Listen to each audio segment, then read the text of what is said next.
जी students, आज हम पढ़ने वाले हैं ट्रांजिशन मेटल्स के जो पास्ट पेपर में एमसीक्यूज आ चुके हैं और वो वाले जो यूएचएस और साथ में हम नम्स के एमसीक्यूज आ चुके हैं वो भी यहाँ पर लिखे गए हैं। तो इसके हम एमसीक्यूज पढ़ेंगे ट्रांजिशन मेटल्स के। सबसे पहला क्वेश्चन नंबर 1 जो है हम स्टार्ट करते हैं और वो ये है, the paramagnetic character of substances is due to the presence of. जो पैरामैग्नेटिक करेक्टर आ जाता है मेटल्स के अंदर या सब्सटेंसेस के अंदर, वो किसकी वजह से होता है। आप ये बखूबी जानते हैं कि जो पैरामैग्नेटिक करेक्टर है, पैरामैग्नेटिज्म, वो जो है वो इस वजह से आता है कि उनके अंदर जो अनपेयर्ड इलेक्ट्रॉन हो जाते हैं मेटल्स या कंपाउंड्स के अंदर। ये किस वजह से आता है? ये अनपेयर्ड इलेक्ट्रॉन की वजह से आता है, अनपेयर्ड इलेक्ट्रॉन की वजह से, अनपेयर्ड इलेक्ट्रॉन। और जिसमें अनपेयर्ड इलेक्ट्रॉन ज़्यादा होंगे उसमें पैरामैग्नेटिक करेक्टर भी ज़्यादा होगा। मतलब ये समझ लीजिए कि डायरेक्टली प्रोपोर्शनल है। जिसमें अनपेयर्ड इलेक्ट्रॉन ज़्यादा उसमें पैरामैग्नेटिज्म भी ज़्यादा होगा। जिस तरह के हमारे पास मैंगनीज +2 और इसके अलावा आयरन Fe+3, ये एक ऐसे कंपाउंड है जिनके अंदर जो है अनपेयर्ड इलेक्ट्रॉन सबसे ज़्यादा पाए जाते हैं। मतलब 5 इनमें अनपेयर्ड इलेक्ट्रॉन होते हैं। और जब इनमें 5 अनपेयर्ड इलेक्ट्रॉन मतलब सबसे ज़्यादा इलेक्ट्रॉन पाए जाते हैं तो हम कहते हैं कि 3D सीरीज़ के अंदर इनका जो है सबसे ज़्यादा पैरामैग्नेटिक करेक्टर है। क्या है? इनका 3D सीरीज़ के अंदर सबसे हाईएस्ट पैरामैग्नेटिक करेक्टर है। तो ये भी बहुत अहम एमसीक्यू है कि 3D सीरीज़ के अंदर कौन सी आयन का सबसे ज़्यादा पैरामैग्नेटिक करेक्टर है, तो वो है Fe+3 और Mn+2 में। +2 में Mn का ज़्यादा है, +3 में Fe3 का ज़्यादा है। तो दोनों में से जिसका भी सवाल आ जाए, ठीक है। तो चलते हैं हमने अपने क्वेश्चन को आंसर करने। तो किसकी वजह से अभी मैंने बताया आपको, अनपेयर्ड इलेक्ट्रॉन इन एटम और मॉलिक्यूल। अनपेयर्ड इलेक्ट्रॉन की वजह से होता है पैरामैग्नेटिक करेक्टर, बाकी सब चीज़ें तो नहीं इसके रिलेटेड हैं। आगे है, which pair of transition metals shows abnormal electronic configuration. ये आपने जब लेक्चर पढ़े होंगे तो आपने वहाँ पर देखा भी होगा कि हमारे पास 2 ऐसे ट्रांजिशन एलिमेंट्स हैं जो कि है कॉपर जिसका एटॉमिक नंबर 29 और क्रोमियम जिसका एटॉमिक नंबर 24 है। अब ये ऐसे ट्रांजिशन एलिमेंट्स हैं कि जिनकी इलेक्ट्रॉनिक कॉन्फ़िगरेशन एबनॉर्मल है। एबनॉर्मल से मुराद जिस तरह इनकी होनी चाहिए वैसी नहीं है। 29 में से 18 तो हम लिख देंगे कि आर्गोन की जगह पर आ गया। आर्गोन 18 ही होते हैं ना, आर्गोन 18 तक ये आगे। बाकी 18 के बाद हमें पता है कि जो इलेक्ट्रॉन जाता है वो 4s में जाता है, तो मतलब 4s में 2 चलेंगे, ऐसे ही है ना। 4s में तो 2 जाएंगे, बाकी रह गया 3D। अब 3D जो है वो यहाँ पर उसमें आ सकते हैं इलेक्ट्रॉन 10, मगर अभी 18 तो यहाँ पर हो गया हमारे पास। 18 और 2 20 हो गए और 29 पूरा करने हैं तो 9 रह गए, तो 9 इसमें आएंगे हमारे पास। ये तो थी इलेक्ट्रॉनिक कॉन्फ़िगरेशन हमारे रूल के मुताबिक, हुंस रूल के मुताबिक। मगर जो है ये जो है ना कॉपर, इसमें क्या होता है कि अब नॉर्मल इलेक्ट्रॉनिक कॉन्फ़िगरेशन पाई जाती है कि यहाँ से जो 4D है इसमें से 2 इलेक्ट्रॉन होने के बजाय यहाँ पर सिर्फ एक इलेक्ट्रॉन रहता है और एक इलेक्ट्रॉन यहाँ पर चला जाता है 3D के अंदर। ये 3D था। क्यों चला जाता है? क्योंकि ये 3D अगर फुली फिल्ड हो ना तो ये ज़्यादा स्टेबल होता है। पहले अगर हम देखें तो पहले इसमें 9 इलेक्ट्रॉन थे, अभी हम जब इसमें 4s से एक इलेक्ट्रॉन यहाँ पर फिल कर दिया तो ये फुली फिल्ड हो गया है और फुली फिल्ड जो है वो ज़्यादा स्टेबल होता है। तो स्टेबिलिटी को गेन करने की वजह से कॉपर जो है अपना एक इलेक्ट्रॉन 3D के अंदर फेंक देता है। तो इस तरह इसकी इलेक्ट्रॉनिक कॉन्फ़िगरेशन क्या हो जाएगी, आर्गोन 18, उसके बाद 3D के अंदर कितने आ गए 10, 3D 10 एंड 4s के अंदर कितने आ गए 1। तो ये इसमें आता है कि इसमें अब नॉर्मल इलेक्ट्रॉनिक कॉन्फ़िगरेशन क्या है। तो ये तो होनी चाहिए थी नॉर्मल, ये वाली क्या होनी चाहिए थी नॉर्मल, और ये क्या होगी, ये वाली एबनॉर्मल है। तो हमेशा जो कॉपर है उसके अंदर एबनॉर्मल इलेक्ट्रॉनिक कॉन्फ़िगरेशन पाई जाती है जिसमें 4s के अंदर एक ही इलेक्ट्रॉन आता है। ठीक है, आपने देखना है कि ऑप्शन में 4s के अंदर एक इलेक्ट्रॉन कहाँ पर है। इसी तरह कॉपर क्रोमियम, इसमें भी क्या होता है कि आर्गोन 18 इलेक्ट्रॉन और आर्गोन में आ गए, आर्गोन के इलेक्ट्रॉनिक कॉन्फ़िगरेशन वाले। उसके बाद कितने रह गए 6, और 6 में से 2 चले जाएंगे 4s2 में, बाकी कितने रह गए 4। तो 4 आने चाहिए थे ये 3D सीरीज़ में, ठीक है, 3D ऑर्बिटल में यहाँ पर 4 आने चाहिए थे और एक ऑर्बिटल खाली रहना चाहिए था। मगर यहाँ पर भी क्या होता है कि जब ये हाफ फिल्ड अपने ऑर्बिटल्स को 3d ऑर्बिटल को हाफ फिल करने की वजह से अपना 4s से एक इलेक्ट्रॉन निकाल कर यहाँ से 3d में भेज देता है और 4s में एक इलेक्ट्रॉन रह जाता है। तो इस तरह इसके भी 3d में कितने इलेक्ट्रॉन हो जाते हैं 5, जो कि हम कहते हैं कि 3d हाफ फिल्ड हो गया, हाफ फिल्ड हो गया। और हाफ फिल्ड भी जो है वो एटम्स या मॉलिक्यूल्स को स्टेबिलिटी देता है। तो ये भी अपनी स्टेबिलिटी गेन करने की वजह से 4s से एक इलेक्ट्रॉन जो है वो 3d में फेंक देता है और इस तरह फिर इनकी इलेक्ट्रॉनिक कॉन्फ़िगरेशन क्या हो जाती है, आर्गोन 18 और 3d में कितने आगे 5 एंड 4s में कितने आगे 1। तो ये इसकी क्या होगी एबनॉर्मल इलेक्ट्रॉनिक कॉन्फ़िगरेशन, जिसमें ये अपनी एक इलेक्ट्रॉन को 3d के अंदर भेज देता है। ये एबनॉर्मल है, ये नॉर्मल होनी चाहिए थी। तो इसलिए हम कहते हैं कि दो ऐसे पेयर हैं ट्रांजिशन एलिमेंट में, कॉपर और क्रोमियम, जो कि अब नॉर्मल इलेक्ट्रॉनिक कॉन्फ़िगरेशन दिखाते हैं। और हमेशा हम इसकी यही इलेक्ट्रॉनिक कॉन्फ़िगरेशन चूज़ करेंगे जब आगे आगे MCQ सारे आएंगे, ठीक है। तो मैं आपको बताता जाऊँगा। चलें, तो वो कह रहा है कौन सा पेयर जो है वो अब नॉर्मल इलेक्ट्रॉनिक कॉन्फ़िगरेशन शो करते हैं, तो वो कौन सा पेयर है बताएं। अभी हमने पढ़ा कॉपर और क्रोमियम, डी वाली ऑप्शन में, ठीक है जी।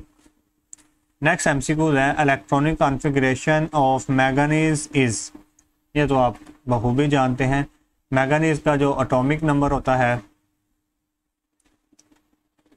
मैंगनीज का एटॉमिक नंबर कितना होता है 25 होता है। तो 25 के हिसाब से हम उसकी इलेक्ट्रॉनिक कॉन्फ़िगरेशन लिख लेते हैं। मैंगनीज एटॉमिक नंबर 25, तो 25 तो 18 तो आर्गोन वाली इलेक्ट्रॉनिक कॉन्फ़िगरेशन की सूरत में ये आ जाएगा 18। बाकी कितने रह गए 4s2 में 2 चले जाएंगे और 3d में 4s2 में 2 चले गए तो 20 हो गए। बाकी कितने रह गए 5 रह गए और 5 जो है ये 3d में फिर चले जाएंगे। 5 किधर चले जाएंगे ये 3d में, 1 2 3 4 5। तो 3d में 5 आने चाहिए और 4s में 2 आने चाहिए। ये इसकी इलेक्ट्रॉनिक कॉन्फ़िगरेशन होगी। तो देखते हैं ये किस में ऑप्शन है हमारे पास। तो देखिए ज़रा ये ए वाली ऑप्शन, इसमें आर्गोन है, साथ 3d में 5 और 4s में 2 है। तो ये हमारी ऑप्शन करेक्ट हो जाएगी। बाकी अगर मैं देखें तो इसमें तो 3d में 10 है, ये गलत हो जाएगी। इसमें 3d में 7 है, ये भी गलत। इसमें 3d में 8 है, ये भी गलत हो जाएगी। तो हमने देखना था 3d में 5 किसमें, तो ए ऑप्शन ठीक हो जाएगी हमारी। आगे आ जी electronic configuration of gold is. Gold जिसका एटॉमिक नंबर होता है 79, उसकी इलेक्ट्रॉनिक कॉन्फ़िगरेशन क्या होती है। तो बच्चों देखिए इसके ऑप्शंस के अंदर तो उसने पहले लिखा हुआ है ज़ीनॉन। ज़ीनॉन की इलेक्ट्रॉनिक कॉन्फ़िगरेशन लिखकर उसके आगे जो बचती है वो आगे हम उसने लिखी हुई है। तो हम देखते हैं ज़ीनॉन के आगे कितनी आनी चाहिए। देखें जो होता है ना हमारे पास AU गोल्ड, AU 79 जिसका एटॉमिक नंबर होता है, तो इसकी इलेक्ट्रॉनिक कॉन्फ़िगरेशन में ज़ीनॉन तो आ गया पहले। ज़ीनॉन के अंदर जो है 54 इलेक्ट्रॉनिक कॉन्फ़िगरेशन होती है, तो मतलब 54 एटॉमिक नंबर तक तो हमने लिख ली ज़ीनॉन के अंदर ही। अब इसके बाद आता है 4f 5d, उसके बाद और फिर 6s। अगर हमें 54 करने हैं, 54 एटॉमिक नंबर करना है तो सॉरी अगर हमें 79 एटॉमिक नंबर करना है तो 54 तो हो गया। अगर 14 यहाँ पर लिखेंगे तो कितना हो जाएगा 54 और 14 68 और 3d में d में 10 आते हैं तो 10 इसमें लिख देंगे, कितने हो जाएंगे 78। और 6s में अगर हम 1 लिखें तो फिर जाकर कितने हो जाएंगे 79। तो मतलब इसकी इलेक्ट्रॉनिक कॉन्फ़िगरेशन हो जाएगी ज़ीनॉन 54, 4f 14, 5d 10 और 6s 1। तो ये इसकी इलेक्ट्रॉनिक कॉन्फ़िगरेशन हो जाएगी, जो कि हमारे पास ऑप्शन है ए वाली 4f 14, 5d 10 एंड 6s 1। अच्छा देखिए अब एक और मज़े की बात आपको बताऊं।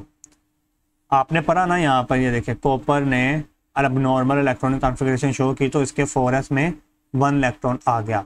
इसी तरह जो है कॉपर, सिल्वर और गोल्ड AU ये एक ही ग्रुप के हैं। तो ये एक ही ग्रुप के होने की वजह से अब नॉर्मल इलेक्ट्रॉनिक कॉन्फ़िगरेशन शो करते हैं। जिस तरह 4s, कॉपर के 4s में 1 इलेक्ट्रॉन आया था, 4s में 1।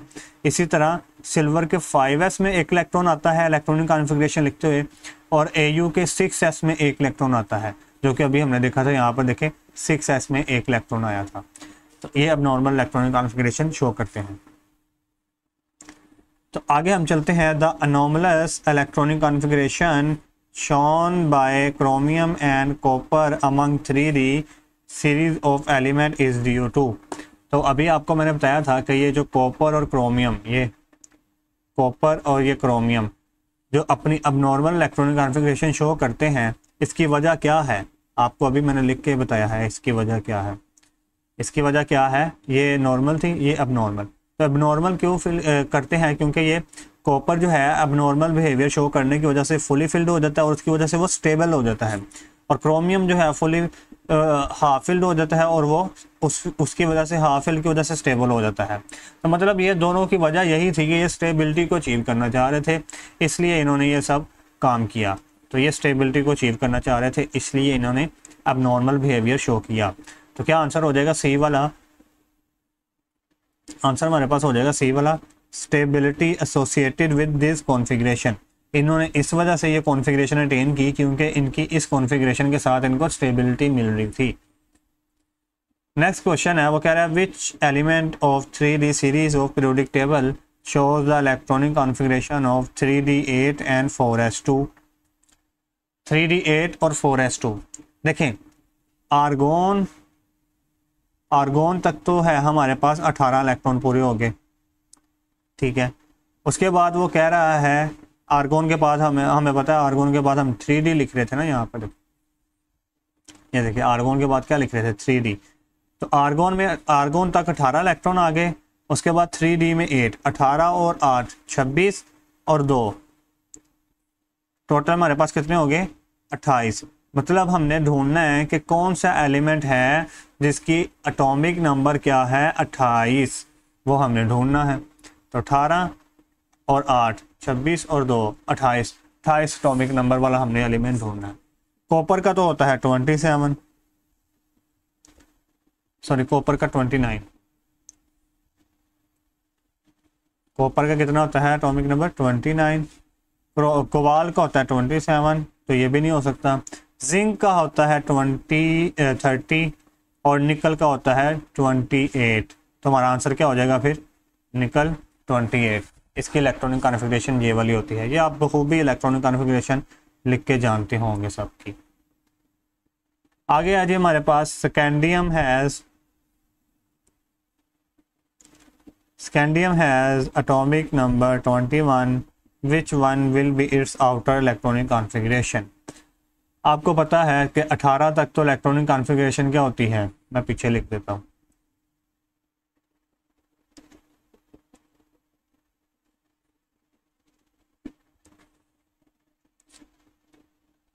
देखें स्कैंडियम के अंदर जो है इलेक्ट्रॉनिक कॉन्फ़िगरेशन देखें तो इसका एटॉमिक नंबर है 21।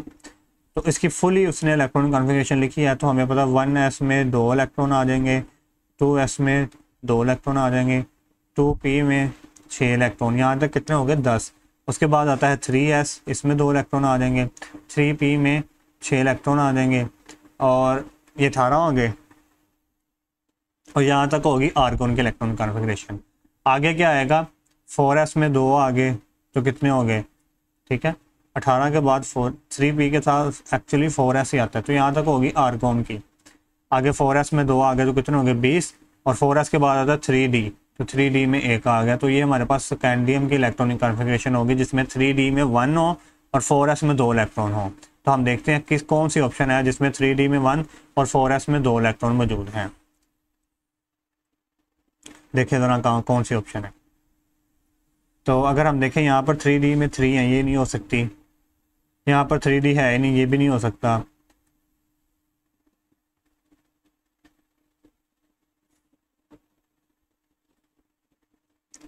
तो यहाँ पर भी 3d नहीं है, यहाँ पर 3d है, सॉरी यहाँ पर 3d है। ये देखो इसमें 3d में कितने हैं? 3d में 1 है और 4s में 2 हैं, तो ये हमारी ऑप्शन हो जाएगी। यहाँ पर तो 3d है नहीं, तो ये भी डी वाले भी नहीं, गलत होगी। बी वाला हमारा आंसर हो जाएगा कि इसमें 3d में 1 इलेक्ट्रॉन है।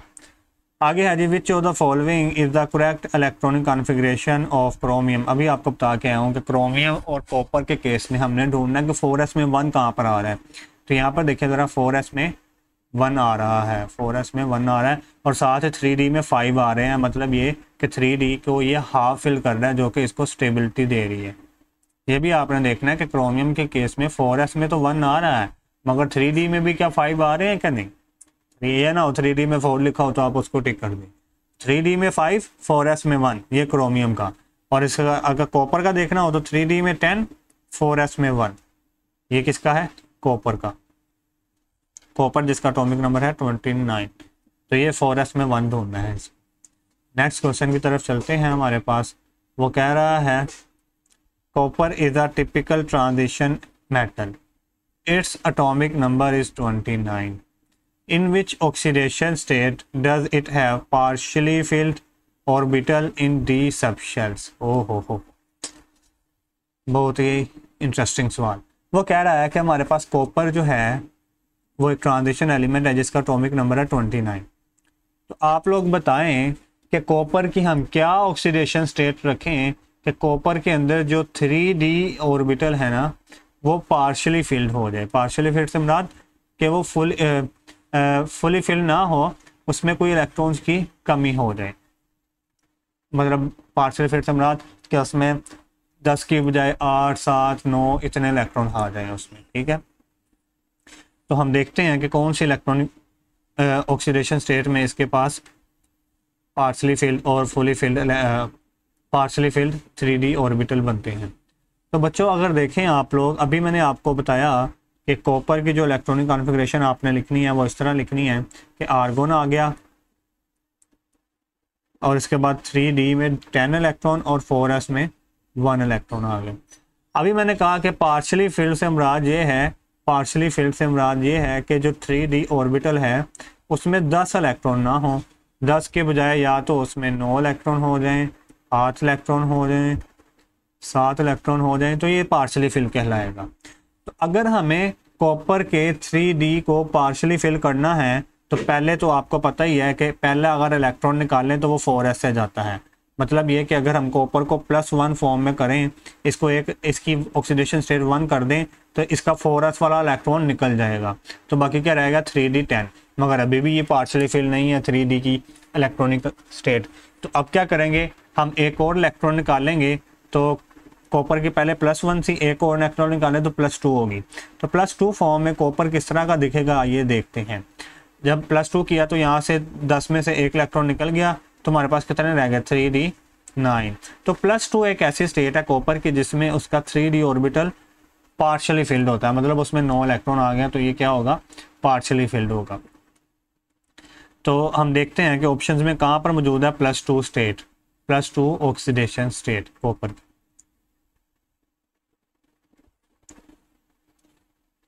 देखिए ज़रा, हमारे पास ए ऑप्शन में मौजूद है कॉपर, तो इसमें तो नहीं होता, Cu नेगेटिव में भी नहीं होगी, Cu+2 में होगी, तो वो हमारे पास बी ऑप्शन में मौजूद है।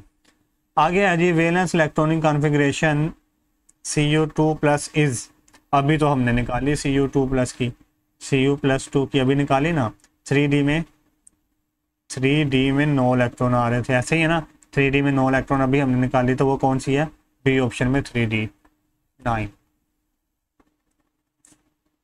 अब हम चलते हैं नेक्स्ट क्वेश्चन की तरफ, और वो ये है क्वेश्चन नंबर 11। वो कह रहा है the total number of transition element is. तो हमारे पास जो टोटल बच्चा नंबर ऑफ ट्रांजिशन एलिमेंट्स है ना वो 58 है। 58 में से भी जो हमारे पास आउटर ऑर्बिटल ट्रांजिशन एलिमेंट है वो 40 हैं, और जो इनर ऑर्बिटल ट्रांजिशन एलिमेंट्स हैं वो 28 हैं। आउटर से मुराद कि हमारे पास जो डी ब्लॉक के एलिमेंट हैं, डी ब्लॉक के वो 40 हैं, और जो एफ ब्लॉक के हैं वो 28 है, जिसको हम इनर ब्लॉक ट्रांजिशन एलिमेंट भी कहते हैं। तुम्हारे पास करेक्ट ऑप्शन क्या हो जाएगी, ए वाली। Oxidation state of manganese in KMnO4, K2MnO4, MnO2 and MnSO4। ये तो बहुत आप पीछे पढ़ चुके हैं कि ऑक्सीडेशन स्टेट कैसे हम चुटकियों में निकाल सकते हैं। देखें ज़रा, पोटाशियम अगर देखें तो पोटाशियम की ऑक्सीडेशन स्टेट होती है +1। ऑक्सीजन अगर हम देखें तो ऑक्सीजन की ऑक्सीडेशन स्टेट होती है -2, एक ऑक्सीजन की। यहाँ पर कितने हैं, 4। तो -2 × 4 कितना हो गया, -8। यहाँ पर ऑक्सीजन की वजह से -8 आ गया। अब हम मैंगनीज की कितनी ऑक्सीडेशन स्टेट रखें कि ये जो है प्लस और नेगेटिव नंबर बैलेंस हो जाए। अगर हम मैंगनीज की +7 रखेंगे तो देखें ज़रा, +1 और +7 +8 और -8 बैलेंस हो गया। तो इस तरह आप ऑक्सीडेशन स्टेट आसानी से निकाल सकते हैं। तो आपको ये फिर यहाँ पर मैंगनीज की क्या आई, +7। तो सबसे पहले तो KMnO4 में +7 आनी चाहिए, जो कि हमारे पास A ऑप्शन में भी है और B ऑप्शन में है, बाकी सब में नहीं है। तो हमारे पास मतलब A और B में से कोई आंसर होगा, C और D तो कैंसिल हो गए। आगे देखते हैं K2MnO4 में। K2, अब अभी मैंने बताया K1 एक K की वैल्यू होती है +1 ऑक्सीडेशन स्टेट की, तो 2 है तो यहाँ पर +2 आ जाएगा। अभी हमने O4 की निकाली थी कितनी, -8। अब देखो अगर हमें -8 करना है तो यहाँ पर हमारे पास +2 है। अभी अगर हम मैंगनीज को +6 कर दें तो फिर ये -8 आ रहा है, ऐसा ही है कि नहीं। +6 कर दें तो फिर ये +2 और +6 मिलकर +8 और -8 कैंसिल हो जाएगा। तो इसलिए हम जो है इसको यहाँ पर मैंगनीज की ऑक्सीडेशन स्टेट फिर क्या होगी, +6 होगी। तो मतलब दूसरे वाले में मैंगनीज की ऑक्सीडेशन स्टेट क्या है, +6, जो कि हमारे पास A में भी है और B में भी है। मतलब अभी भी हमें पता नहीं चल रहा कि इनमें से कौन सी ऑप्शन ठीक है। अगर यहाँ पर देखें MnO2 में, तो अभी O2 में है, तो एक ऑक्सीजन की ऑक्सीडेशन स्टेट -2, 2 की कितनी हो जाएगी, -4। तो अगर इसको बैलेंस करना है तो मैंगनीज की कितनी करनी पड़ेगी, +4, ताकि ये बैलेंस हो जाए। तो +4 हमारे पास B ऑप्शन में है, जबकि A में नहीं है। तो A हमारा पास गलत हो गया, B करेक्ट हो गया। लास्ट टैग है, इसको भी देख लेते हैं। O4 की कितनी अभी हमने निकाली, -8, और एक सल्फर की होती है -2। तो -8 और -2,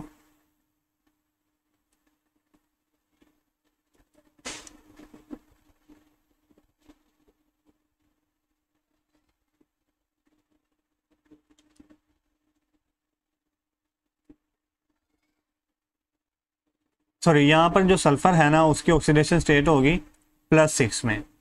किस में होगी, +6 में। और जब +6 में होगी तो फिर मैंगनीज की क्या हो जाएगी, +2 में हो जाएगी, ठीक है, ताकि वो बैलेंस करके उसको बैलेंस कर सके। तो हमारे पास B ऑप्शन जो है वो करेक्ट हो जाएगी।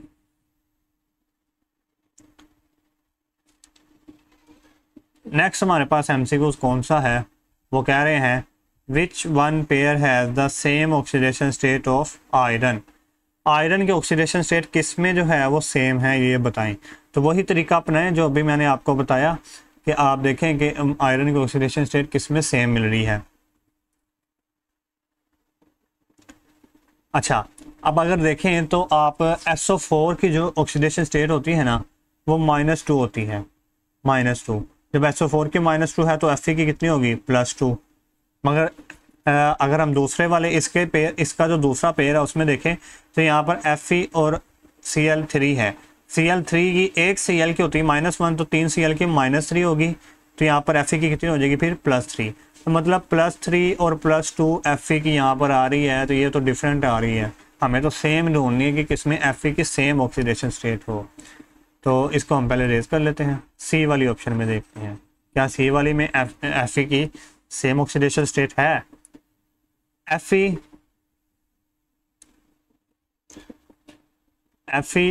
Cl की अभी मैंने बताया -2 आ जाएगी, क्योंकि यहाँ पर 2 Cl है, और Fe की फिर क्या हो जाएगी, +2। और यहाँ पर देखें SO4 की अभी मैंने बताया -2 होती है, और Fe की भी क्या हो जाएगी, +2। मतलब ये एक ऐसी ऑक्सीडेशन ऑप्शन है जिसमें दोनों में आयरन की +2 ऑक्सीडेशन स्टेट है, मतलब सेम है। तो C हमारा आंसर हो जाएगा।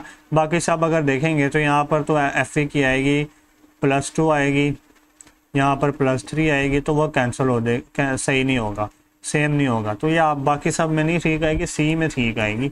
आप निकाल कर भी देख सकते हैं। 14 है identify the element that has maximum oxidation state.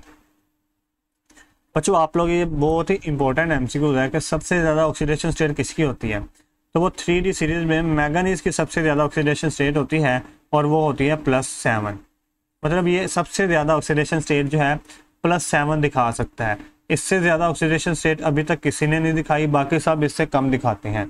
तो ये +7 तक जा सकता है। तो ये आपने याद रखना है, इसका D है। The geometry of complexes depend upon type of dash taking place in the valence shell of central atom. तो ज्योमेट्री किस पे डिपेंड करती है बच्चों, हाइब्रिडाइजेशन पे डिपेंड करती है ना। आप अभी आगे जाकर देखेंगे अगर हमारे पास हाइब्रिडाइजेशन हो D2sp3 तो उस हाइब्रिडाइजेशन की वजह से ज्योमेट्री हो जाती है ऑक्टाहेड्रल। अगर हमारे पास हाइब्रिडाइजेशन हो DsP2 तो उसकी वजह से हो जाती है स्क्वायर प्लेनर। तो ये हाइब्रिडाइजेशन ही है जिसकी वजह से ज्योमेट्री जो है वो अफेक्ट होती है। तो हमारे पास ऑप्शन क्या हो जाएगी, सी। आगे वो कह रहा है tick the correct statement, correct statement को मार्क करें। Chelates are more stable than ordinary complexes. Chelates क्या होते हैं भाई, चिलेट्स ऐसे कॉम्प्लेक्स होते हैं जो कि रिंग स्ट्रक्चर बना देते हैं, उनको हम कहते हैं चिलेट्स। जैसा कि हमारी बुक में एक चिलेट लिखा गया है प्लेटिनम और उसके साथ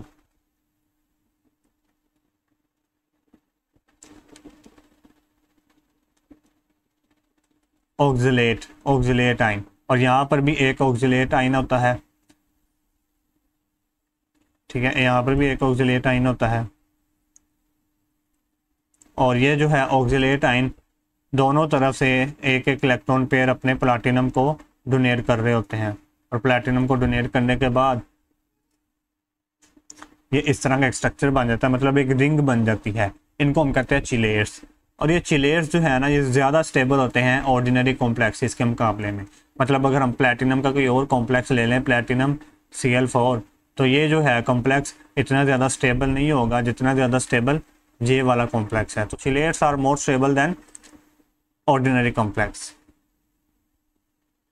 तो आप मार्क करेंगे इसकी ऑप्शन ए वाली ही कि करेक्ट स्टेटमेंट यही है कि चिलेट्स ज़्यादा स्टेबल होते हैं ऑर्डिनरी कॉम्प्लेक्स के मुकाबले में। मगर अगली स्टेटमेंट भी अगर पढ़ें तो उसने क्या, ordinary complex are more stable than chelates, तो ये तो गलत है। मोनोडेंटेट लिगेंड फॉर्म चिलेट्स, तो ये बिल्कुल ही गलत है। मोनोडेंटेट कभी भी नहीं बना सकते।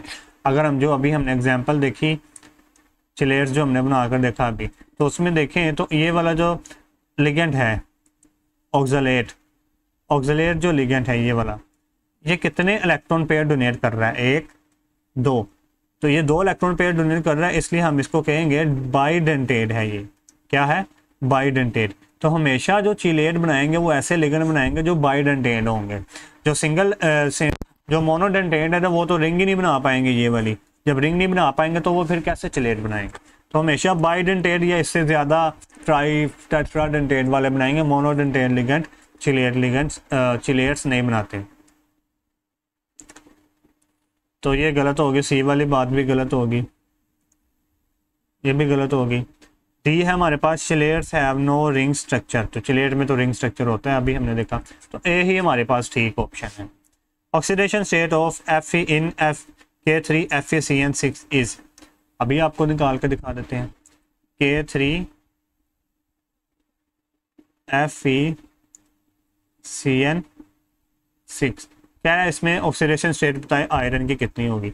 सबसे पहले तो हम देख लेते हैं कि ये K पे, क्योंकि एक K पे +1 होती है तो यहाँ पर 3 K है, तो इन पे +3 हो जाएगी।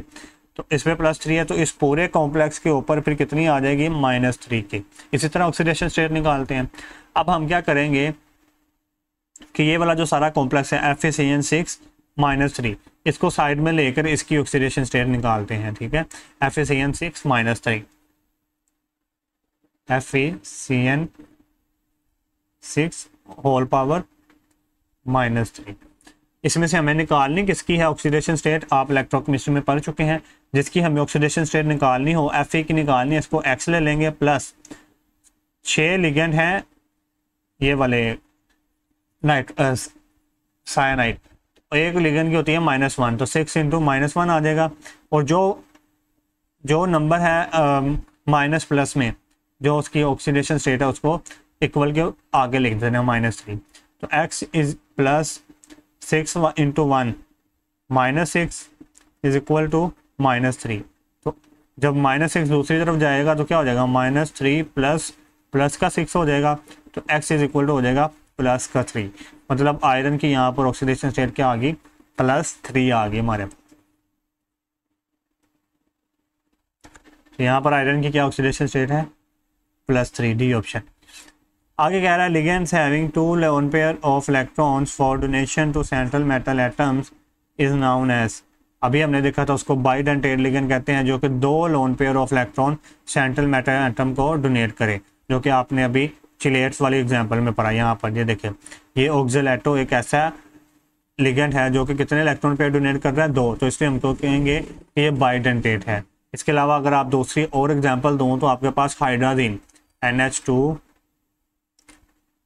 NH2 ये एक ऐसा लिगेंड है जो कि ये दोनों इलेक्ट्रॉन पेयर जो है वो मेटल एटम को डोनेट कर सकता है, ये भी और ये भी, इसलिए हम ये हाइड्राजीन को भी क्या कहेंगे, ये भी एक बाइडेंटेट लिगेंड है।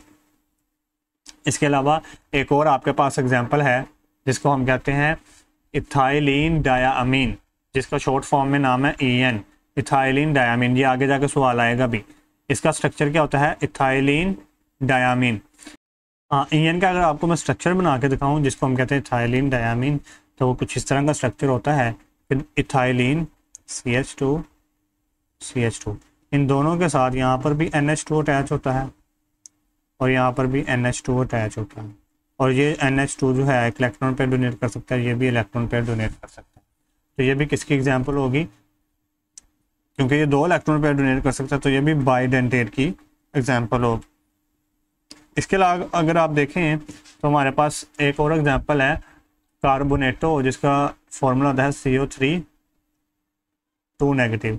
तो ये भी 2 इलेक्ट्रॉन पेयर डोनेट कर सकता है। किस तरह, ये देखें C डबल बॉन्ड O, इसके अलावा एक ऑक्सीजन पे भी एक लोन पेयर, एक ऑक्सीजन पे भी एक लोन पेयर, तो ये दोनों ही लोन पेयर डोनेटेबल होते हैं, तो इसलिए ये भी बाइडेंटेट लिगेंड होता है। तो ये आपको मैंने कुछ मिसालें दी बाइडेंटेट लिगेंड की। वैसे सवाल हमें यही था कि जो 2 इलेक्ट्रॉन पेयर डोनेट करे उसको हम क्या कहते हैं, तो उसको हम बाइडेंटेट लिगेंड कहते हैं। ये हमने पढ़ चुका। आगे आया the shape of CONH3 6+3 complex इस।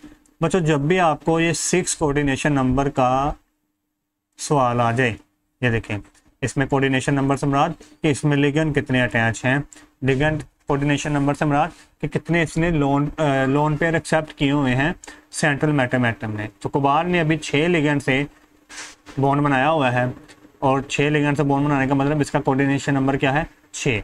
तो जब आपके पास 6 कोऑर्डिनेशन नंबर का सवाल आ जाए और उसकी शेप पूछी जाए तो मोस्टली केसेस में वो उसकी शेप ऑक्टाहेड्रल ही होती है। OCT मतलब ऑक्टाहेड्रल। तो हमारे पास ऑप्शन क्या हो जाएगी, D। आगे वो कह रहा है what are the coordination number of Fe and Cu in the following complex compounds. अगर देखें कोऑर्डिनेशन नंबर से मुराद अभी मैंने आपको बताया कितने सेंट्रल एटम ने नंबर ऑफ बॉन्ड्स बना रखे हैं, नंबर ऑफ बॉन्ड से मुराद कि कितने उसने इलेक्ट्रॉन पेयर को एक्सेप्ट कर रखा है। तो आयरन को भी यहाँ पर देखें तो उसने 6 CN से बॉन्ड बना रखे हैं, तो मतलब इस कॉम्प्लेक्स से इसका कोऑर्डिनेशन नंबर क्या आएगा, 6।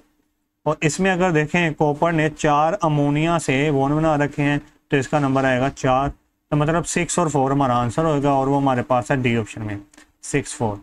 ये प्लस उन्होंने ना पता नहीं मिस्टेक हो गई है, नहीं तो प्लस नहीं आना चाहिए, प्लस तो ऑक्सीडेशन स्टेट में आना चाहिए। आगे हमारे पास है टाइटेनियम H2O6 ट्रांसमिट्स। ये ले जी, हमारे पास एक कलर का सवाल आ गया। बच्चों जो कलर का सवाल होता है ना, कलर के सवाल को आपने कैसे करना है मैं बताता हूँ आपको। जो कलर का सवाल होगा ना आपके पास, उसको आपने ये व्हील से सोल्व करना है।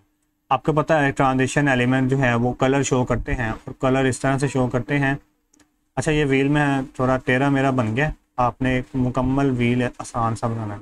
इस तरह का व्हील बनाकर आपने उसमें कलर लिख लेने हैं, इस तरह से आपने उसमें कलर फिल कर लेने हैं।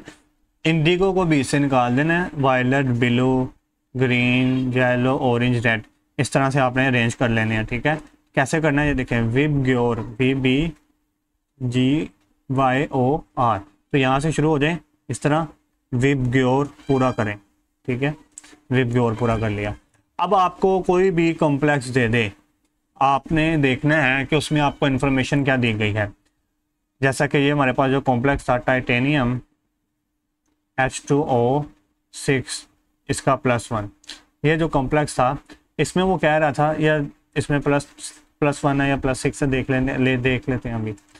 वो कह रहा है इसमें जो हमारी बुक में लिखा हुआ है वो ये कि ये जो कॉम्प्लेक्स है ये एब्जॉर्ब क्या करता है, येलो लाइट को क्या करता है, एब्जॉर्ब।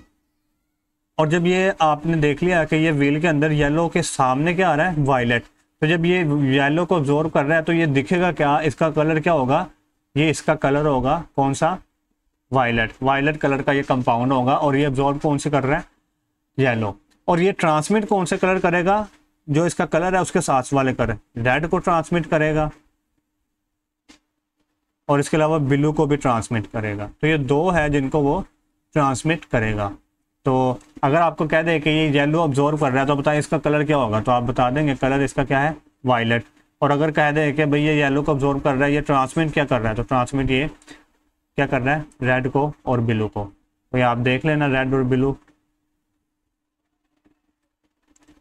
तो हमारे पास आंसर क्या आ जाएगा कि ये कौन से कलर को ट्रांसमिट कर रहा है, रेड और ब्लू को। उसने यहाँ पर अभी यही पूछा था कि ये वाला जो कॉम्प्लेक्स है ये ट्रांसमिट किसको कर रहा है, रेड। तो वो अभी हमने देखा ट्रांसमिट किसको कर रहा है, रेड एंड ब्लू लाइट को। और इसका कलर क्या होगा, वायलेट, अभी हमने देखा। और ये अब्जॉर्ब क्या करेगा, अब्जॉर्ब येलो करेगा। ये तीनों बातें आपने याद रखनी है। अब्जॉर्ब क्या करेगा, येलो करेगा।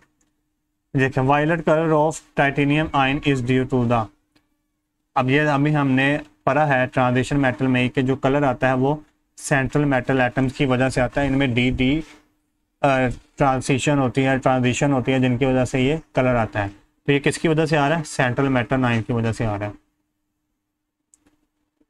नेक्स्ट हम चलते हैं, कुछ एक कॉम्प्लेक्स कलर का ही आ गया। वो कह रहा है कि बताएं the colour of transition metal atom is due to the transition between, अभी मैंने आपको बताया किसके ट्रांजिशन की वजह से, डी डी ट्रांजिशन की वजह से ये कलर आता है आपके पास। नेक्स्ट एमसीक्यूज हमारे पास थोड़े बहुत रह गए हैं, उनको सॉल्व कर लेते हैं। अभी आपको मैंने बताया था कि अगर आपको ज्योमेट्री का सवाल आ जाए, the octahedral geometry of complex CONH3 has hybridization. अच्छा जी, तो आपको जब ऑक्टाहेड्रल ज्योमेट्री का सवाल आ जाए तो आपने क्या करना होता है, आपने उसकी हाइब्रिडाइजेशन बतानी है। तो आपने इस तरह बतानी है कि या तो ऑक्टाहेड्रल ज्योमेट्री की जो हाइब्रिडाइजेशन होगी वो sp3d2 होगी या फिर होगी d2sp3, इनमें से एक होगी।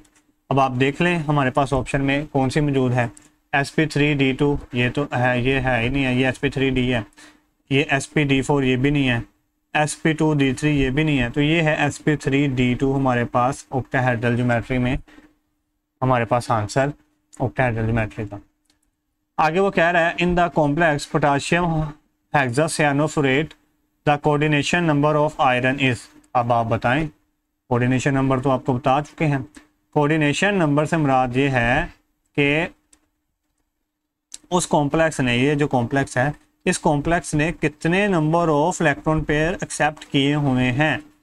तो अभी देखें आयरन ने जो है 6 साइनाइड से बॉन्ड बना रखे हैं, मतलब आयरन का यहाँ पर कोऑर्डिनेशन नंबर क्या होगा, 6। अब आएगा सवाल वो वाला जो मैं कह रहा था कि EN वाला सवाल, कोऑर्डिनेशन नंबर ऑफ COEN2Cl2, इसका कोऑर्डिनेशन नंबर क्या बताना है आपने, कोऑर्डिनेशन नंबर बताना है। तो बच्चों कोऑर्डिनेशन नंबर बताने के लिए आपको देखना पड़ेगा कि CO ने कितने number of electron pair accept किए हैं। तो यहाँ पर 2 क्लोरीन है और 1 क्लोरीन एक इलेक्ट्रॉन पेयर इसको देगा। तो 2 क्लोरीन ने कितने दे दिए, 2, मतलब 2 तो इसने क्लोरीन से एक्सेप्ट किए हुए हैं। और यहाँ पर EN कितनी है, EN है 2, मगर आपको पता है EN जो है वो एक बाइडेंटेट लिगेंड है, मतलब कि एक EN जो का मॉलिक्यूल जो है वो 2 लोन पेयर को डोनेट करेगा, ठीक है। और यहाँ पर कितने EN के मॉलिक्यूल है, 2, तो फिर क्या हो जाएगा, एक EN का मॉलिक्यूल 2 लोन पेयर डोनेट करना है, तो 2 EN के मॉलिक्यूल कितने करेंगे, 4, मतलब EN जो है वो कॉपर को 4 लोन पेयर डोनेट कर रहा है। तो 4 और 2 कितने हो गए, 6 हमारे पास आंसर आ जाएगा यहाँ पर B। मगर अभी बच्चे क्या करते हैं, बच्चे करते हैं कि ये देखें भाई, देखें बच्चे क्या करते हैं, बच्चे कहते हैं अच्छा कितने लिगेंड अटैच हैं वो हमने देखने हैं। मैंने अभी क्या कहा, कोऑर्डिनेशन नंबर का मतलब ये नहीं कि कितने लिगेंड अटैच हैं, कोऑर्डिनेशन नंबर का मतलब है कि कितने इलेक्ट्रॉन पेयर एक्सेप्ट कर रहा है। बच्चे करते हैं कि ये देखें 2 क्लोरीन अटैच हैं, 2 लिगेंड क्लोरीन के, 2 EN के, 2 और 2 4 लिगेंड अटैच हैं, 4 लिगेंड अटैच है, तो इसका कोऑर्डिनेशन नंबर 4, C ऑप्शन, और वो वहाँ पर गलत हो जाएगा। आपका ऑप्शन B ही करेक्ट है, ठीक है, ये आपने याद रखना। आगे वो कह रहा है हमारे पास इन 3D series of transition elements paramagnetic behaviour is maximum for Mn+2 and paramagnetic behaviour किसके लिए सबसे ज़्यादा रहेगा? Mn+2 के लिए तो होता ही है, मैंने अभी आपको पीछे ही बताया है कि पैरामैग्नेटिक बिहेवियर सबसे ज़्यादा Mn+2 और Fe+3 का होता है, मगर ऑप्शन में हमें Fe3+ नहीं है। तो वो कह रहा है बताएं ऑप्शन में जो मौजूद हैं इनमें से ज़्यादा इलेक्ट्रॉन किसके पास होंगे? अगर हम देखें क्रोमियम का एटॉमिक नंबर होता है 24 और 24 की इलेक्ट्रॉनिक कॉन्फ़िगरेशन वैलेंस अभी हमने देखी थी कि आर्गोन आ जाएगा, आर्गोन के साथ 3D में 5 आ जाएगा, यही पता था ना क्रोमियम का, और 4s में 1 आ जाएगा। मगर यहाँ पर चूंकि +3 है तो मतलब इसने 3 इलेक्ट्रॉन लूज कर दिए। 3 कहाँ से गए? एक 4s से गया, तो 4s तो ख़त्म हो गया, और जो बाकी कितने रह गए? बाकी हमारे पास रह गए 2 और लूज़ करने हैं, तो 2 3D से कर दिए, तो 5 में से 2 लूज़ कर दिए 3D ने, तो कितने रह गए इसके पास? 3 रह गए। और अगर 3D में अगर देखेंगे तो 3 इलेक्ट्रॉन इस तरह से अरेंज हुए होंगे, 1 2 और 3, मतलब अलग अलग ऑर्बिटल में इसके पास जो है क्रोमियम के पास 3 अनपेयर इलेक्ट्रॉन होंगे। जबकि हम वेनेडियम को देखें तो इसकी इलेक्ट्रॉनिक कॉन्फ़िगरेशन होती है argon 3D, scandium titanium vanadium 3D3 और 4s2। तो जब 4s2 है तो हमने आर्गोन वेनेडियम +3 का मतलब इसने 3 इलेक्ट्रॉन क्या कर दी हैं? लूज कर दी हैं। तो 3 में से जो एक इलेक्ट्रॉन जो है, 2 इलेक्ट्रॉन तो है जो वो 4s से निकल गए, बाकी की एक कहाँ से निकलेगा? मतलब 4s तो खत्म हो गया ना, 2 इलेक्ट्रॉन इसने लूज कर दी, एक यहाँ से निकलेगा, तो कितने लगेंगे इसके पास इलेक्ट्रॉन? 2। मतलब इसके पास जो है नंबर ऑफ अनपेयर इलेक्ट्रॉन जो होंगे वो 2 होंगे, और इसके पास कितने होंगे? 3 होंगे। अभी तक तो क्रोमियम में ज़्यादा नंबर ऑफ इलेक्ट्रॉन पेयर मौजूद हैं अनपेयर्ड, तो जिसमें ज़्यादा अनपेयर इलेक्ट्रॉन हो वही ज़्यादा पैरामैग्नेटिक बिहेवियर शो करता है। तो अभी तक तो क्रोमियम जीत रहा है। टाइटेनियम को अगर देखें तो टाइटेनियम की इलेक्ट्रॉनिक कॉन्फ़िगरेशन होती है argon 3D, scandium titanium 3D2 और 4s2। अब +3 में है तो मतलब 3 इलेक्ट्रॉन लूज करने हैं, 2 4s से गए तो 4s तो कैंसिल हो गया, 4s तो खत्म हो गया, अब इसके पास कोई इलेक्ट्रॉन नहीं बचा। एक यहाँ से चले जाएगा तो 3 हमारे पास चले जाएंगे, और बाकी यहाँ पर एक रह जाएगा, मतलब इसके पास जो है वो एक अनपेयर इलेक्ट्रॉन है, और एक अनपेयर इलेक्ट्रॉन अभी भी इसके पास क्या है? एक अनपेयर इलेक्ट्रॉन है, और अभी भी जो है क्रोमियम ही जीत रहा है, अनपेयर इलेक्ट्रॉन उसके पास 3 है। अब लास्ट पे चले तो हमारे पास जिंक +2 है। जिंक +2 जब करेंगे तो जिंक की इलेक्ट्रॉनिक कॉन्फ़िगरेशन होती है आर्गोन 3D10 और 4s2। +2 का मतलब कि इसमें से 2 इलेक्ट्रॉन निकालने हैं, 2 इलेक्ट्रॉन निकाल दिए तो बाकी कितने रह गए? 3D में 10 इलेक्ट्रॉन रह गए। मगर जब इसके पास 10 इलेक्ट्रॉन रह जाएंगे तो हम 10 इलेक्ट्रॉन को जब देखेंगे तो वह 10 के 10 ही इलेक्ट्रॉन पेयर्ड होंगे, मतलब वो 5 ऑर्बिटल में इस तरह पेयर परे होंगे, इस तरह से वो पेयर परे होंगे। और जब वो पेयर परे होंगे तो इनके पास तो अनपेयर्ड इलेक्ट्रॉन क्या हो जाएगा? फिर सारे पेयर्ड है तो अनपेयर्ड 0 हो जाएंगे। तो अभी तक जो है वो मतलब इस चारों में से क्रोमियम जो है ऐसा है जिसके पास सबसे ज़्यादा 3 अनपेयर इलेक्ट्रॉन है, तो यही सबसे ज़्यादा पैरामैग्नेटिक बिहेवियर शो करेगा मैंगनीज के साथ। तो हमारा ऑप्शन क्या हो जाएगा? ए। आगे वो कह रहा है इलेक्ट्रॉनिक कॉन्फ़िगरेशन ऑफ क्रोमियम 24। तो अभी आपको बताया था क्रोमियम में आपने किसको ढूंढना है? 4s1 3d5, तो वो हमारे पास सी ऑप्शन में है। 29 the transition element which does not have variable valency is. तो बच्चों एक ऐसा ट्रांजिशन एलिमेंट्स है जिसका नाम है जिंक, जिसकी वेरिएबल वैलेंसी नहीं होती, मतलब वो हमेशा +2 वैलेंसी ही शो करता है, इसकी वेरिएबल वैलेंसी नहीं होती। बाकी सब जो है उनके +1 +2 इस तरह की शो होती रहती है। तो हमारे पास इसको यहाँ पर क्या आंसर हो जाएगा? जिंक। चलिए चलते हैं फिर अब हम नेक्स्ट क्वेश्चन की तरफ, और वो है 2023-24 के सवाल, सॉरी 2022-23 के सवाल। तो उसको हम देखते हैं जी। अब हम MD-CAT 2022 और 2023 के जो है पेपर आ चुके हैं ट्रांजिशन एलिमेंट्स के, वो वाले देखते हैं। सबसे पहला सवाल था विच of the following is correct electronic configuration for iron +2 ion atomic number is 26। बच्चों जो आयरन +2 है ना, इसकी अगर हम इलेक्ट्रॉनिक कॉन्फ़िगरेशन देखें तो वो क्या होती है? सबसे पहले तो हम आयरन की इलेक्ट्रॉनिक कॉन्फ़िगरेशन लिखें तो आयरन का एटॉमिक नंबर होता है 26। 26 में से 18 आर्गोन के इलेक्ट्रॉनिक कॉन्फ़िगरेशन की तरह के होंगे। उसमें से उसके बाद क्या आता है?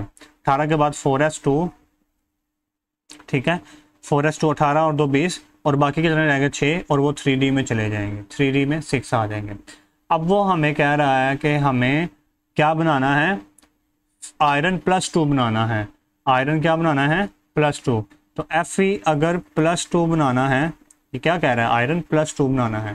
तो Fe अगर +2 बनाना है तो उसके लिए हमें आयरन से 2 इलेक्ट्रॉन निकालने पड़ेंगे, और हमें पता है जब भी हम 2 इलेक्ट्रॉन निकालें, किसी भी ट्रांजिशन मेटल से 2 इलेक्ट्रॉन निकालें तो वो पहले 4s से निकालते, तो यहाँ से 2s निकल जाएंगे, तो बाकी इलेक्ट्रॉनिक कॉन्फ़िगरेशन क्या बच जाएगी हमारे पास, वो हमारे पास बच जाएगी आयरन, आर्गोन और 3d6। तो आर्गोन 3d6 कहाँ पर है हमारे पास, ये सी वाली ऑप्शन में, आर्गोन और 3d6 ये हमारे पास ऑप्शन हो जाएगी।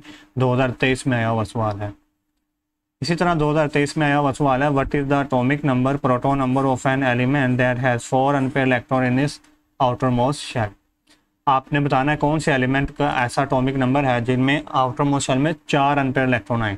जब आप 6 वाली इलेक्ट्रॉनिक कॉन्फ़िगरेशन देखो तो इसमें तो आपको पता 1s2 2s2 और 2p2, और 2p को अगर हम खोल के लिखें तो p 3 होते हैं, उनमें से 2 आगे, तो मतलब इसके आउटर मोस्ट शेल में तो 2 ही अनपेयर्ड इलेक्ट्रॉन हैं, तो ये तो हमारी ऑप्शन नहीं हो सकती। इसी तरह अगर 14 को लिखो 1s2 2s2 2p6 3s2 और 3p2, क्योंकि यहाँ तक तो 10 हो गए, 12 और 2 14, और इसमें भी p में 2 आ रहे हैं, मतलब इसमें भी 2 अनपेयर्ड इलेक्ट्रॉन होंगे, जो कि हमारा आंसर नहीं हो सकता। हमें तो वैसे भी ऐसा नंबर ढूंढना है जिसके एंड में क्या आए, 4 अनपेयर्ड इलेक्ट्रॉन आए। इसी तरह अगर 22 को देखेंगे तो 22 होता है स्कैंडियम टाइटेनियम का, तो उसमें क्या हो जाएगा 1s2 2s2 2p6 3s2 3p6 4s2 और 3d2। तो इसमें भी एंड पर d आ रहा है, और d में कितने इलेक्ट्रॉन हैं, अनपेयर्ड 2, तो हमें तो 4 ढूंढने हैं। इसी तरह आएगा 26 जो है वो आयरन का है, अभी हमने देखा था, उसमें हमने देखा था कि 3d के अंदर 6 और 4s के अंदर कितने हैं, 2 इलेक्ट्रॉन, ये तो निकल जाएंगे क्योंकि इसमें कोई अनपेयर्ड नहीं है। अगर हम 3d को देखेंगे तो उसमें 6 इलेक्ट्रॉन इस तरह से अरेंज हुए होंगे, 1 2 3 4 और ये 2, ये 3d है आयरन का, और इसमें 4 इलेक्ट्रॉन इस तरह से, 6 इलेक्ट्रॉन इस तरह से रेंज हैं कि 2 पेयर्ड हैं और 4 अनपेयर्ड इलेक्ट्रॉन है। मतलब 26 एक ऐसा एटॉमिक नंबर है जिसमें हमें 4 अनपेयर्ड इलेक्ट्रॉन दिखेंगे वैलेंस शेल के अंदर। उसके बाद हमारे पास what is the correct electronic configuration for chromium 24। आप जानते ही हैं, मैंने अभी पीछे ही बताया कि क्रोमियम के केस में आपको 3d5 4s1 ढूंढना है, जो कि आपके पास ए ऑप्शन में है। ये इसको नहीं गलती से चूज़ कर लेना, बच्चे ये चूज़ कर लेते हैं कि क्रोमियम का 24 है, 4s में 2 चले गए तो 4 डी में। अभी मैंने पीछे समझाया कि ये हाफ फिल की वजह से ज़्यादा स्टेबल होता है, तो ये ऑप्शन हो जाएगी। UHS 2022 में आया हमारे पास सवाल कि which of the following complex has tetrahedral geometry, कौन सा कॉम्प्लेक्स की ज्योमेट्री टेट्राहेड्रल है। पहले वाली ऑप्शन तो है 5, जिसमें 5 लिगेंड अटैच है, और 5 जिनमें लिगेंड अटैच है उसे तो हम कहते हैं pyramidal, trigonal by pyramidal, trigonal by pyramidal कहते हैं, सही है ना। तो ये तो टेट्राहेड्रल हो नहीं सकती। इसके बाद CuCN4, मतलब ये हो सकती है, इसमें 4 लिगेंड हैं, इसमें भी 4 लिगेंड हैं और इसमें भी 4 लिगेंड हैं, मगर इनमें से जो करेक्ट ऑप्शन है हमारे पास जो है वो है बी ऑप्शन। क्यों? क्योंकि बच्चों CuCN4, Cu जो है वो 3D ग्रुप से है, तो 3D ग्रुप जो है वो टेट्राहेड्रल बना सकते हैं, जबकि ये जो 4D और 5D ग्रुप से है ना, ये दोनों, ये कौन से हैं, 4D 5D ग्रुप से, 5D सीरीज से, ये कभी भी टेट्राहेड्रल नहीं बनाते। इनका हमेशा काम यही होता है कि ये स्क्वायर प्लेनर बना लें, इनकी कोशिश यही होती है कि क्या बना लें, स्क्वायर प्लेनर बना लें। एक्चुअली होना तो यही चाहिए था कि बी टेट्राहेड्रल स्क्वायर प्लेनर ही होता, मगर उसके अलावा, इन दोनों के अलावा हमारे पास कोई ऑप्शन नहीं है। वैसे भी की के अंदर बी ही आंसर दिया गया था। एक्चुअली में अगर आप नेट पे सर्च करोगे तो CuCN4 भी क्या आएगा, स्क्वायर प्लेनर आएगा, टेट्राहेड्रल नहीं आएगा, ठीक है। तो हमारा आंसर बी हम टिक करेंगे। वैसे होना तो मैंने अभी बताया कि ये भी नहीं होना चाहिए, ये भी स्क्वायर प्लेनर ही होना चाहिए, बाकी तीनों तो C और D तो है स्क्वायर प्लेनर। तो समझ लें कि ये एक गलत टाइप का क्वेश्चन हमें पूछा गया था। आगे वो कह रहा है in which of the following pair one have all pair DL orbitals will other have all sorry एक में जो है अनपेयर्ड डी होना चाहिए, ये जो नीचे ऑर्बिटल दिए गए हैं इनमें से कौन सा है जिसमें एक सब पेयर्ड है और दूसरे में अनपेयर्ड है, ठीक है, डी में इलेक्ट्रॉन। हमें पता है कॉपर के अंदर जो है तो वो तो 10 इलेक्ट्रॉन होते हैं और 10 के 10 ही 3D में पेयर्ड होते हैं कॉपर के अंदर, और जिंक में भी पेयर्ड ही होते हैं, 10 के 10 इलेक्ट्रॉन 10 ही होते हैं। क्रोमियम में अभी हमने देखा कि 3D में होते हैं 5 इलेक्ट्रॉन और पांचों के पांचों अनपेयर्ड होते हैं इस तरह से, 1 2 3 4, पांचों के पांचों इस तरह अलग अलग पेयर्ड पड़े होते हैं 3D के अंदर, ठीक है। और आयरन में अगर देखें तो आयरन में अभी हमने देखा 3D में 6 होते हैं, तो उसमें से 1 2 जो हैं वो पेयर्ड होते हैं, बाकी जो हैं 4 अनपेयर्ड होते हैं। तो हमने ऐसा ढूंढना है जिसमें एक में सारे अनपेयर्ड हों, वो तो हमने ढूंढ लिया, एक में अनपेयर्ड है, मगर दूसरे में सारे पेयर्ड होने चाहिए, तो इसमें पेयर्ड नहीं है तो ये हमारी ऑप्शन नहीं होगी। क्रोमियम अभी हमने देखा क्रोमियम में एक में तो ये क्रोमियम का था ना, क्रोमियम में तो अनपेयर्ड है, इसमें सारे अनपेयर्ड हैं।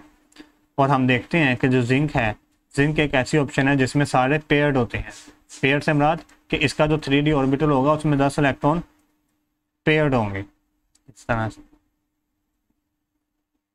इसमें 10 इलेक्ट्रॉन क्या होंगे, पेयर्ड होंगे। 3D में ये पेयर्ड है तो हमारी ऑप्शन क्या हो जाएगी, सी वाली करेक्ट हो जाएगी कि इसमें पेयर्ड हैं, पहले वाले में अनपेयर्ड है सारे क्रोमियम में, दूसरे वाले में सारे पेयर्ड हैं 3D में, तो हमारी ऑप्शन सी हो जाएगी। तो ये था हमारे पास ट्रांजिशन एलिमेंट्स का सवाल, सारे हमने कर लिए हैं। अब 2024 के जो है वो हम पूरी एक वीडियो बनाएंगे, तो उसके लिए चैनल को लाइक शेयर सब्सक्राइब ज़रूर करें।